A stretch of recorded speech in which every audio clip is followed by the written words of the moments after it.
the Los Angeles Chargers had a pretty good offseason as well. They went into the offseason with one goal in mind, and that was to get an offensive line. Last season, they had the 29th ranked offensive line. So they needed to help out Justin Herbert in that category. They signed Corey Linsley, the top center on the market, one of the best centers in football, if not the best center in football, to a 5-year, $62.5 million deal. They also signed Matt Filer, who's a pretty good tackle, to a 3-year, $21 million deal. So these two guys, I mean, bringing in two guys and not on 1-year deals, these are long-term guys. These are going to be guys moving forward for the Chargers that they're going to build around. This was a good move. I think you now have Corey Linsley, Matt Filer, and Brian Bulaga. That's a pretty good offensive line. Now they just need to get a guard. No, especially with Herbert, who's pretty mobile, that can move outside the pocket. All he really needs is around, 5 seconds at most to get rid of the football. And if he needs to, he can definitely move outside the pocket. These moves all of them were solid. The only thing I didn't like was that, like and didn't like, they cut Casey Hayward, which definitely saves a bunch of money for them with the cap and everything like that. They bring back Michael Davis, which I also don't mind, especially when you're losing Casey Hayward. Their secondary is good enough. But I gave them a B+, but I just feel like their defense, every year we talk about like it should be one of the best defense in the league. They have an amazing secondary, and it just seems year in, year out they disappoint. They should be winning with the roster they have right now, they should be winning at least 9 games every single season. And they've just disappointed every year. Last year, they lost a lot of close games because of Anthony Lynn's clock management. I mean, they should have been a playoff team last year. No doubt. But I think a lot of that has to do with Derwin James just not being on the field. He has been injured. He has been injured for the past 2 years, but Michael Davis, I think, is a guy who every single season has been getting better. Okay. And I think he's going to be one of the better corners in the league. I'm not saying top 10, maybe top 15. He's going to be one of those guys that you say, wow, like I wasn't expecting him. For the contract who's they gave Michael him? Davis?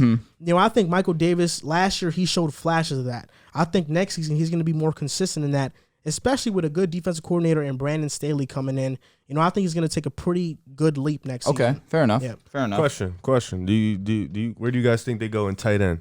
They signed Jared Cook Jr. Which I did like. That's what, because at first I was like B-, but then they brought in Jared Cook, and then I saw that they signed Matt Filer. The really good moves, especially with the offensive line that they've had in the history, in the past. It's just Melvin Ingram's probably not going to come back. It's probably going to cost him way too much money. I saw he's connected with the Ravens. You got Joey Bosa, which is firm, obviously. But then if you only have Joey Bosa, all offensive lines really have to do is double team him, and they could just take all the time they need. You know what I'm saying? I know Joey Bosa is a game changer. He's one of the best in the game. But you can't have one guy be the difference maker. I mean, for me, I think getting Nwosu back, who didn't play last season much, I think he has a lot of potential. But for me, I think the Chargers, like their goal this offseason was just to fix the offensive line. For sure. Of course, everybody wanted them to bring back Hunter Henry. But looking at what the Patriots paid for Hunter Henry, I wouldn't have wanted to pay Hunter Henry that much money. Considering his injury history, that's a no for me. Okay. And when the Chargers lost Hunter Henry, everybody, was thinking, who are they going to have to fill in that void now? Yeah. Some people thought Parham could have filled in the void because he is a 6'5" tight end. He has all the size, but he wasn't a sure thing. I think getting Jared Cook was a sure thing. I agree. He's a 2-time Pro Bowler, and those Pro Bowls have not come ages ago. They haven't come when the dinosaurs died. Like they have come recently. 2019 and 2018, he was a Pro Bowler. He made it with the Raiders, didn't he? I'm pretty sure. And if you look at his production from the last 2 seasons, they are very similar to Hunter Henry. So not only are they getting production out of somebody who's going to get the same amount of production as Hunter Henry, but they're getting somebody in Jared Cook Jr. who doesn't miss games. The least amount of games that he's ever played in his career was 14. So that means huge. They can count on him every single game, and I think that's huge. I think they'll draft a tight end later in the draft, so Jared Cook Jr. could maybe groom him. Okay. So, for the future, they can have a tight end, but it's a 1-year, $6 million deal. They're not committing to somebody long-term financially, so I think this was a good move. What grade did you give them?